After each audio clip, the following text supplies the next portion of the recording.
Hi all, I'm back. What we're gonna do now is we are going to place some of the verticals that we're observing in our space into our drawing. And then I'm gonna show you some techniques for sighting widths using the sight size measurement method. So here we go. As you can probably tell, we are pretty tethered to our position when we sight size. My height of my shelves and ultimately, their widths and position are very much connected to my position that I observe them from and how I see. You do get one compositional choice that's totally up to you, and as in this process today, and that is going to be where you place the first vertical edge in your drawing. So I'm going to draw the right vertical edge of the space that I'm observing coming off of the upper right corner that I measured with you in the last video. And depending on where I want that corner will help determine how much of the space, observable space, will actually be in this drawing. So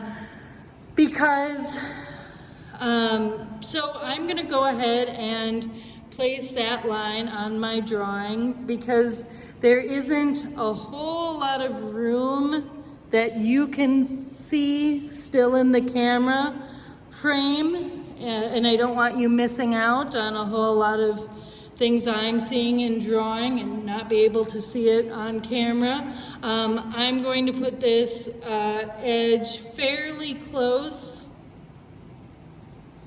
to the right edge of my picture plane.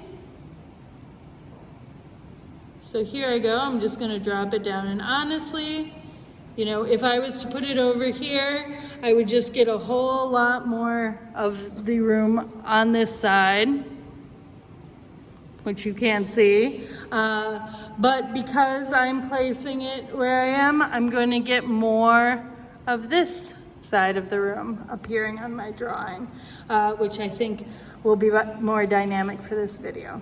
All right, so I've just laid down a vertical line, nothing much to talk about there. Let me just do a little bit of erasing of some of my mapping lines so you can tell. So, don't get too wild, Emily. That was a sink.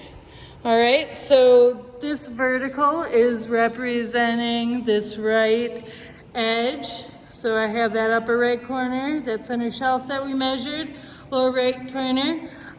Below it, I will start carving out my sink, but we'll do that in just a minute. Okay. Next, what I'm going to do is I'm going to show you how to use the plumb line to measure, with very precise measurements, the width from this right upper corner that we already measured of the shelf to this center upright of this shelf.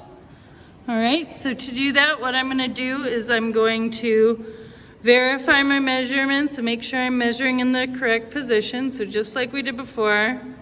So starting from my drawing, I'm going to pull out into space.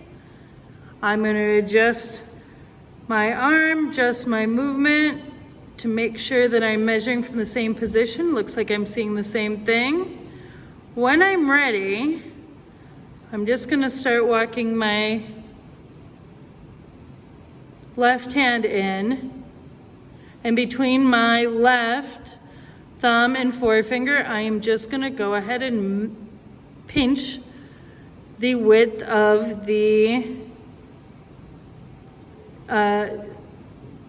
distance between that upper shelf from upper right corner to center. Okay, now I've grabbed that width and I can move it back to my drawing. Now, the reason this works really nicely, my left elbow was locked too, but because presumably our arms are the same length, it allows our measuring position to stay parallel to our shoulders and also parallel to our eyes. And so we get nice, consistent measurements that way. So I've pulled that over. Let me verify that one more time for you. So what I did was I pulled it out from my measuring position here. I then lifted it.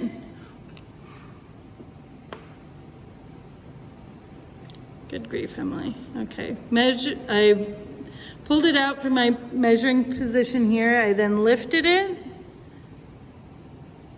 and slid it over to my drawing. And now I am dropping. I have my right thumb and forefinger pinched on the corner of that shelving unit that I have drawn in my drawing. My left thumb and forefinger are still pinching the width that I just measured to the center of that shelf in space. I'm placing a tick mark in that position and then stretching a vertical down to finish that shelf shape. All right, I can verify that measurement by grabbing its two corners from the drawing and pulling it back into space, and you see that those shapes line up really quite nicely. All right, let's see. So we can measure any of the widths that we see that way. The other way we can do it, though, which might be what you're more familiar with, is we can use a bamboo skewer, which we call a measuring stick or a sighting stick.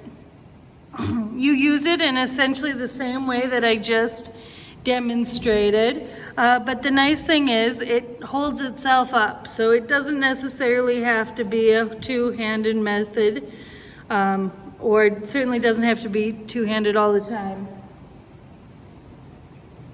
And I will demonstrate that in the next video.